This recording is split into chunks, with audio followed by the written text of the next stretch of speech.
Hey, I'm Shane. Today I'm going to be talking about the cheapest lens that Sony makes for their full frame cameras, and that is their nifty 50, the 50mm f1.8. In this video, I'm going to talk all about this fast, lightweight prime lens that comes in at a very compelling price point.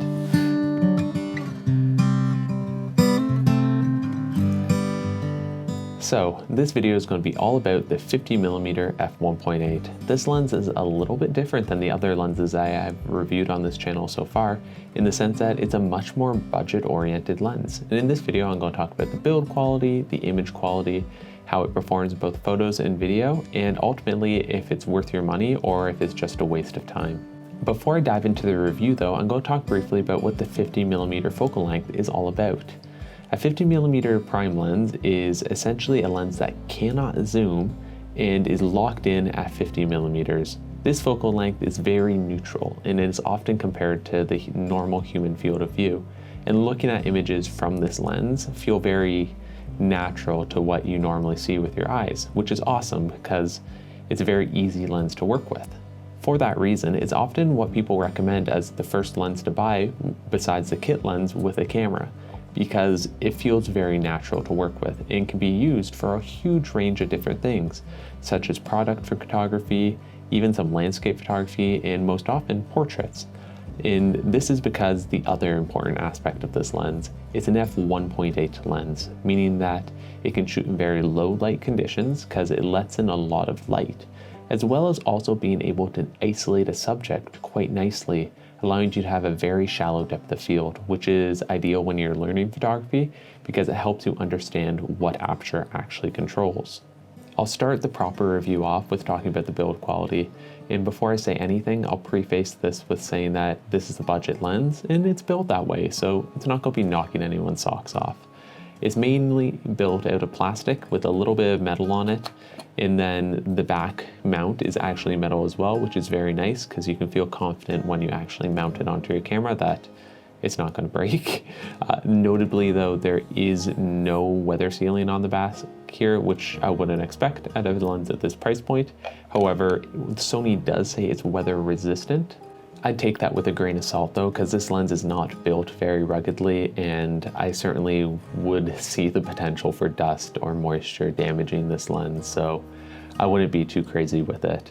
But because of its components and its build, it's a very lightweight lens and comes in at only 186 grams, meaning that you can essentially just throw it in your backpack and forget about it if you want to take it with you places, because you actually won't remember because it is so lightweight. And it's very nice when mounted on a camera because it feels like you don't have a lens on it pretty much. But with that said, there's a few weird design choices with it. The front element actually moves in and out while you're focusing, and the actual mounting point for filters is 49mm, which is nice because it's a pretty normal size, but it's a plastic flange there. So when you thread on a filter, it is going onto plastic, which means that if you accidentally have debris there or if it gets stuck, the lens is a thing that's going to probably break in that situation, which is far from ideal. I'll move on to the important part now, and that is the image quality. And I'm happy to say that this lens optically performs very, very well. Even at f1.8, it's acceptably sharp on the Sony a7R III, and if you stop this lens down to f2.8 or f4, it does a fantastic job and is able to resolve images quite nicely, even on the high resolution sensor. If you start looking at the corners of the frame when this lens is at f1.8, you can see that it isn't the best, but overall, I'm very happy with its performance. On a 50mm lens, distortion is never going to be a significant issue, though with that said, this lens has the most distortion I've ever seen on a 50mm lens, as well as having a bunch of vignetting when at f1.8. But both those things are super easily corrected in Lightroom and Photoshop, so it's not an issue, it's just good to know that they're there. The one thing that's much more difficult to correct in post though is chromatic aberration, and this lens has a very generous portion of it. When you're shooting into areas with bright highlights, this lens certainly doesn't really perform that well, and you can see a lot of green fringing. It's kind of the price you pay though. Obviously with a lens like this, it's not going to have the best coatings because it's a budget lens. So It's not the worst, but it certainly is noticeable if you're looking for it. A key feature of a fast prime lens like this is its ability to get nice shallow depth of field images and let in a lot of light, and this lens certainly can do that. With an aperture of f1.8, it's able to isolate subjects very easily and get a lot of bokeh. Even though the bokeh is a matter of taste, objectively, this lens isn't gonna have the smoothest bokeh on the planet because it has only 7 rounded aperture blades, meaning that it's not gonna be as circular as you might get with other lenses that would have 9 or 11. But that's certainly not a deal breaker, and again, it's a matter of taste, so you could actually like it better than some lenses. Personally, I do find it's a little bit busy with this lens. I think that might be also due to the increased amount of chromatic aberration, making the bokeh appear busy in some images when there's a lot of contrast in the background. If you're thinking about getting this lens for macro photography, well, just don't. This lens has a minimum focusing distance of 45 centimeters, which means it has a max reproduction ratio on full frame of 0.14 times, which is not very good. And the best thing you'll be able to get images of is like a can or a cup in terms of products, and still get a very nice image from that. And even at its minimum focusing distance, it's not terribly sharp. So far in this review, I've been very impressed by this lens. The image quality is far better than it has any rights to be, and the build quality is surprisingly good. Where this lens really falls flat though is in its autofocus performance. And there's nothing to say about it besides it's slow. It uses a DC motor, which is very similar to a stepping motor. And if you're familiar with Canon's old Nifty 50, it's essentially feeling very similar to that. Though with that said, it is very quick in the sense that it can find focus, but when you compare it to any other modern Sony lens, or even lenses made by Sony's like third-party manufacturers like Samyang, which never made autofocusing lenses in the past, they outperform this lens, and it's just not gonna be as fast as you would like it to be on the camera, and it certainly can't keep up with the camera always. And when you have fast moving subjects like kids or animals, it can sometimes miss focus just because it's not being able to focus as fast as the kiddo is moving. With that all said though, it can still utilize all the modern Sony camera features like tracking and eye autofocus. It just has a harder time doing so. With regards to this lens's performance in video though, I hate to beat a dead horse, but it's pretty abysmal. It just really can't keep up in continuous autofocus.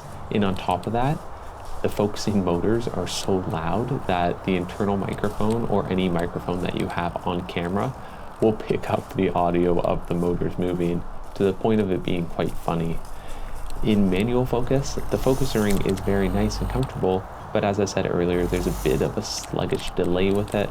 Though it is a linear response, making it easy to pull focus, the motor is still audible and it's just not the most pleasant manual focus performance. So I would not recommend this as being your go-to lens at all for video, and it is very difficult to use for any sort of video work. So with all the pros and cons laid out about this lens, the most important thing is this lens's price point, and it comes in at a really good price. It's only $250 or 350 Canadian, making it, as I said in the start of the video, the cheapest lens Sony makes for their full frame cameras. And that's saying something. And for a lot of people, this lens is going to be an option for that reason. It's affordable, and it's really hard to argue against a cheap lens. But I am going to compare it to a few other options that I think are good alternatives on the market, in my opinion. I'm not going to go over all the 50mm lenses that are available for Sony E-mount cameras just because there's a lot of them, but there's two in particular that I think are great alternatives to this lens. The first lens I'll compare this to is the Samyang 45mm f1.8 or the rokinon 45mm f1.8, depending on which country you live in.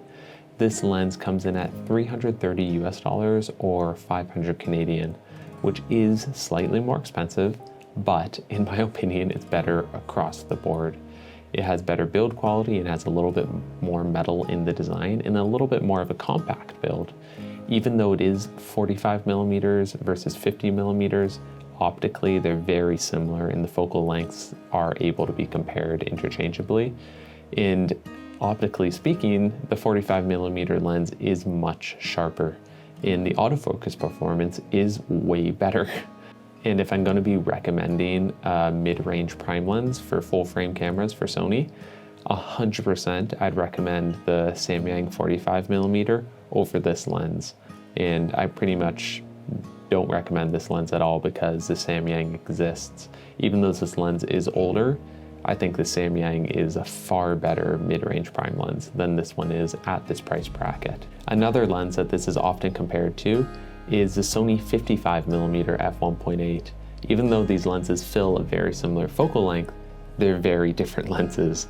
And the Sony Zeiss comes in at a whopping $1,000 or 1,250 Canadian, making it quadruple the price. And naturally, the next question is, do you get quadruple the performance? And not really. The Sony Zeiss is certainly significantly sharper, and it's one of the fastest autofocusing lenses I've ever used, compared to the 50mm being the absolute slowest autofocusing lens I've ever used on a Sony camera. So they're much different in those regards. In terms of build quality, the Sony Zeiss is an all-metal body. Though it does lack any weather sealing gasket, it's certainly much more weather resistant than the 50mm. So they're completely different lenses, even though they do fill the same kind of bracket in terms of focal length. The Sony Zeiss is just a better lens. The old adage that is, you want to marry your lenses and date your cameras does apply, and I do believe in it, especially for professional work. Your lenses are often actually going to make a bigger difference than your camera is, because having high quality glass on a very decent camera is going to allow your camera to perform much better than having a very mediocre lens on a very nice camera body. You're going to limit what your camera can do, and functionally you're just going to limit your creative ability because you just can't get it to perform to the extent that you want it to. Really, at the end of the day though, what this lens is a cheap 50mm lens. It isn't designed to compete with the big guns. It's designed to be an affordable lens that Sony made as basically the cheapest lens for their camera system. They have to make an affordable 50mm lens, and this is that lens. Even though it's not the best lens, in my opinion, in the focal length for Sony full-frame cameras anymore, it is a completely competent lens. And if it is the lens that you have at your disposal, or a lens that you can afford, I think this is a very easy lens to get.